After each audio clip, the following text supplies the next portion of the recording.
నీళ్ళు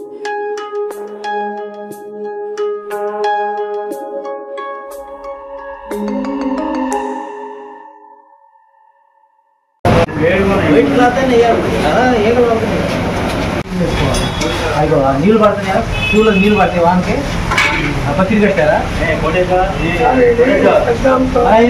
దీంట్లో పడతాయి కదా వాటర్ అంతా చీటి మీద పడుతుంది కదా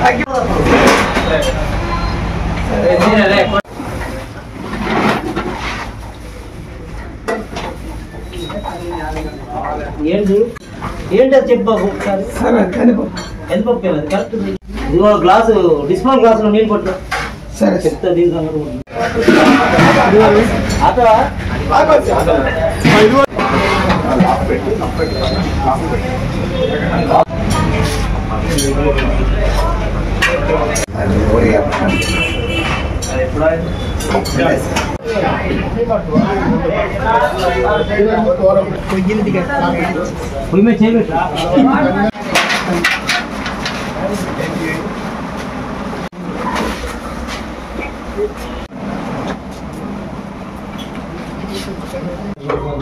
ఇంటిగా గ్యాస్ వచ్చేద్దాం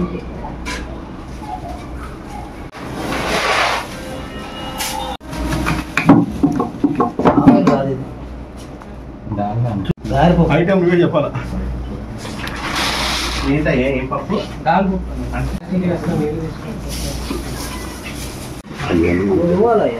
డబ్బాలు ఇప్పించారా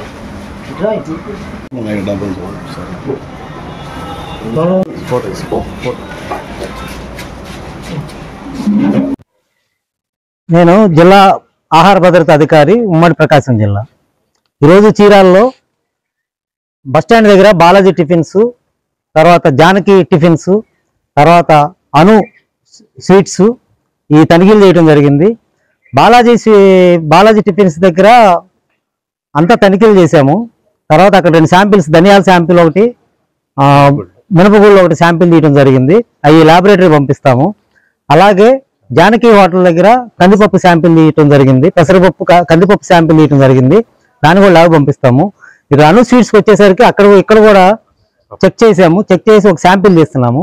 శాంపిల్స్ ఇవన్నీ హైదరాబాద్ ల్యాబ్కి వెళ్తాయి. ల్యాబ్కి వెళ్ళిన తర్వాత దాని రిపోర్ట్స్ ఆధారంగా సబ్స్టాండర్డ్ వచ్చిందా, మిస్బ్రాండెడా, అన్సేఫ్ అనే దాని ఆధారంగా వాళ్ళ మీద కేసులు ఫైల్ చేయడం జరుగుతుంది. హోటల్స్లో ఒక హోటల్కి, జానకి హోటల్కి మాత్రం లైసెన్స్ లేదని చెప్పి నోటీస్ ఇచ్చాము. వాళ్ళకి 14 రోజుల్లో లైసెన్స్ తీసుకోవాలి. తీసుకోకపోతే వాళ్ళ మీద యాక్షన్ తీసుకోవడం జరుగుతుంది. శాంపిల్ అనేది ధనియాలకు అనేది కలర్ కోటెడ్ లాగా మాకు అనుమానంగా ఉంది. దాన్ని చెక్ చేసాము. దానివల్ల దాన్ని తర్వాత మినపగుళ్ళు అనేది పౌడర్ కోటింగ్ ఉందని చెప్పి దాన్ని ఆ కారణాలతో మేము శాంపిల్ ఇవ్వడం జరిగింది. అలాగే జానకి టిఫిన్స్ దగ్గర వచ్చేసరికి పప్పు కలర్ అనేది కనిపిస్తుంది. మాకు చెక్ చేసాము, లైట్ కలర్ లాగా ఉంటే దాన్ని కూడా శాంపిల్ తీసాము. ఈ స్వీట్ షాప్ లో కూడా కలర్స్ ఉన్నాయి. కలర్స్ ఎక్సెస్, స్వీట్ షాప్ లో కలర్స్ వాడచ్చు కానీ ఎక్సెస్ కలర్ అనేది వాడకూడదు. ప్రతి స్వీట్ షాప్ కానీ, హోటల్స్ కానీ, టిఫిన్ బళ్ళు కానీ ఏదైనా సరే ఫుడ్ లైసెన్స్ లేకుండా వ్యాపారాలు చేయకూడదు. ఫుడ్ లైసెన్స్ కంపల్సరీ తీసుకోవాలి. తీసుకోని వాళ్ళ మీద మాత్రం కేసులు ఫైల్ చేయడం జరుగుతుంది. ముఖ్యంగా ఆహార భద్రతా శాఖ తరపున ఏంటంటే ప్రతి ఒక్కళ్ళు ఫుడ్ లైసెన్స్ అనేది కంపల్సరీ అనమాట. తర్వాత ఏంటంటే పరిశుభ్రత అనేది కిచెన్లో కానీ ఎక్కడైనా పరిశుభ్రత పాటించాలి.